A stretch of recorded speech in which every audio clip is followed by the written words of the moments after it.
Pilipinas kong mahal, it's me once again, your very own Queen Manilyn, and may pa-travel tayo from Hong Kong dahil sa Hong Kong kami mag-shoot, magtitaping ng Kaitani National Boy Abunda. Ang layo na narating na maleta ko, binili ko lang ito sa TikTok. Ilalagay ko yung link ha, murang-mura lang to guys, may maleta ka na pwedeng pang international.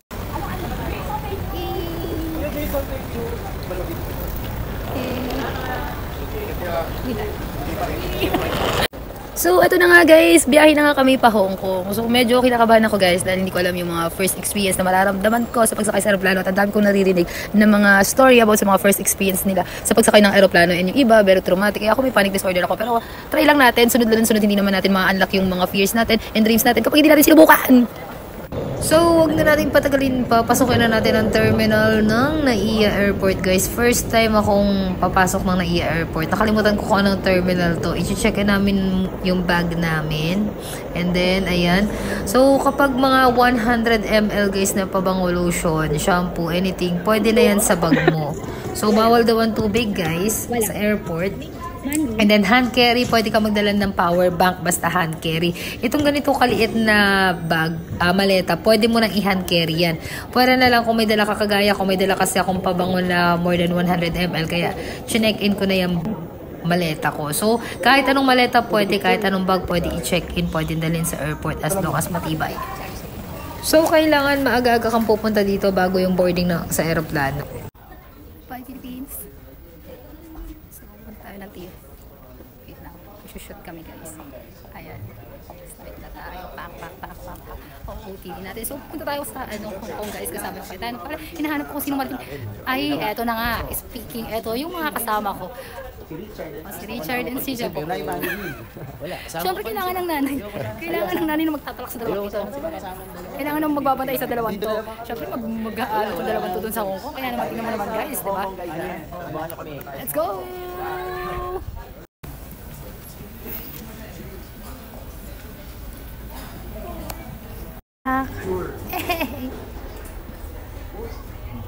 Here and po tayo at lumipad ang aming team kasama si Larry.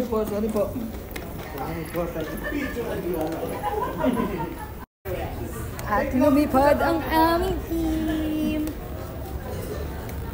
Sarna, hello.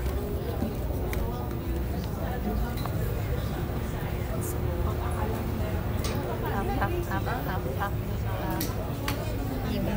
So, walang mga tulog. Meron din ganyan. Walang mga tulog, mga kuyan. Mga itsura natin, guys. Yung aeroplano.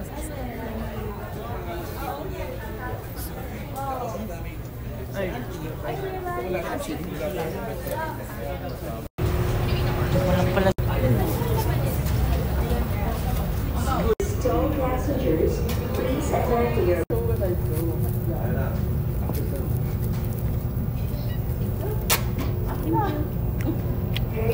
Ayun na, this is it. Wala na talagang atrasan to, Manilyn. Sasakay ka na talaga ng aeroplano for the very first time in your life. Pwede pumara. Nilisanay ko na ng Pilipinas. Lalabas na ako ng Pilipinas. Lord, parang feeling ko papadala ako sa ibang planeta ni Lord. Pangiti-ngiti lang, pero yung totoo kinakabahan na ako, mga bestie. Manilyn.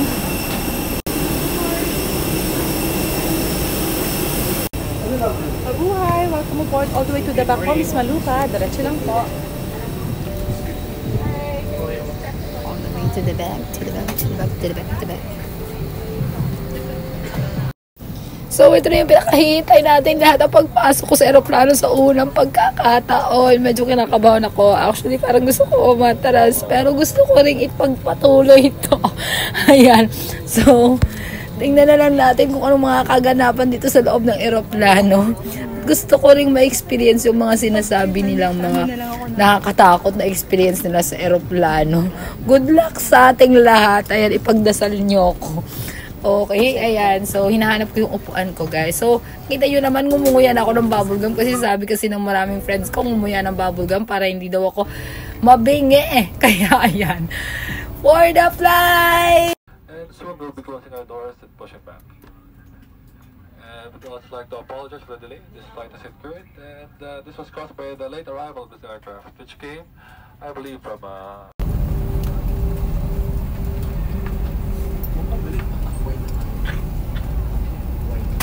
Ayun na, magsisimula ng kalbaryo ko. Este ang biyahe ko. Ayan. So, medyo kinakabahan ako guys. Kaya ipipikit ko na lang. Pagmulat ng mata ko, nasa sky na kami. Wala man lang akong naramdaman. And ginising na po ako ng stewardess kasi kakain na daw. Ang sarap ng tulog ko. Ang himbing ng tulog ko guys. Actually, wala akong naramdaman ng turbulence.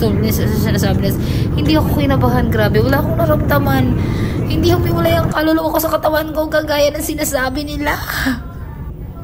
In fairness, hindi ako nabingi.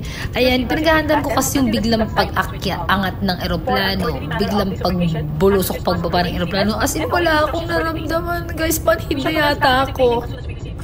Touchdown Hong Kong! Touchdown Hong Kong! At lumabag na nga po ang aming team. Cayetano Action with Boy Abunda dito sa Hong Kong guys para mag-shoot at mag-taping. Siyempre para na rin mag-travel.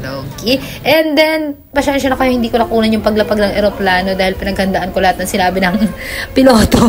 Ano sinabi ng piloto? Pinaghandaan ko lahat ng fear. Siyempre, may panic disorder ako and anxiety po ako. Kaya nag-deactivate lahat ng takot na pwede kong sagupain sa paglabag ng eroplanong ito.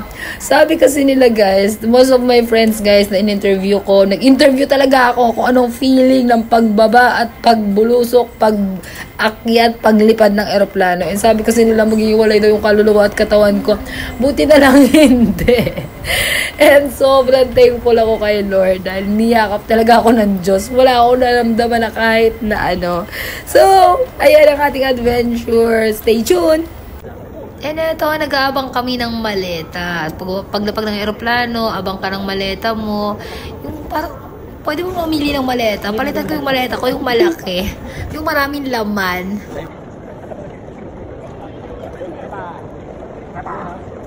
Dahil wala tayong alam, sunod-sunod lang tayo sa mga kasama natin. So, punta daw kami sa mga maleta. Abangan namin yung mga maleta namin, guys.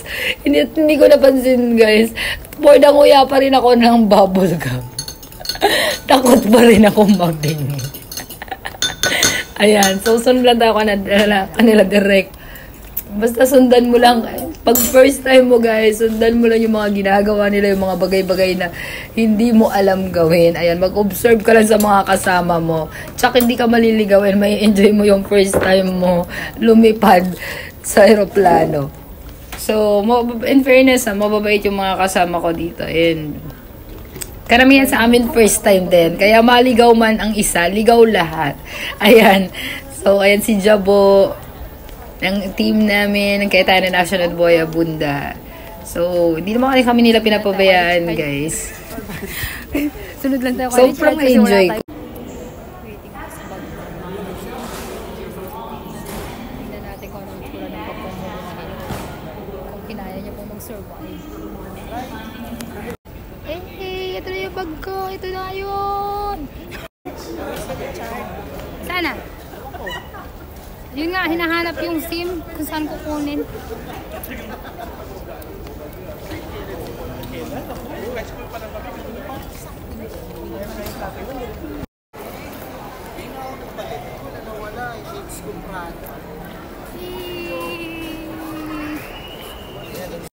At syempre, unang tapa ko yata to sa Hong Kong. Kaya hindi pwedeng hindi ako makakapag-rampa-rampa video at feature. Hindi ko pinalampas. Sa biyaheng ito guys, natutunan ko sa buhay na may mga bagay na kinakatakutan natin na kailangan nating harapin.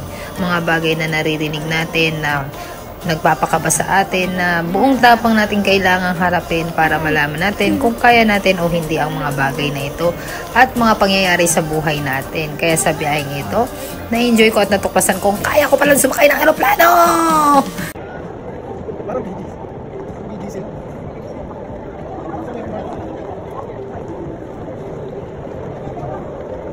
Nilisan ko ang aming bayan para hanapin ang aking kapalaran. Wow.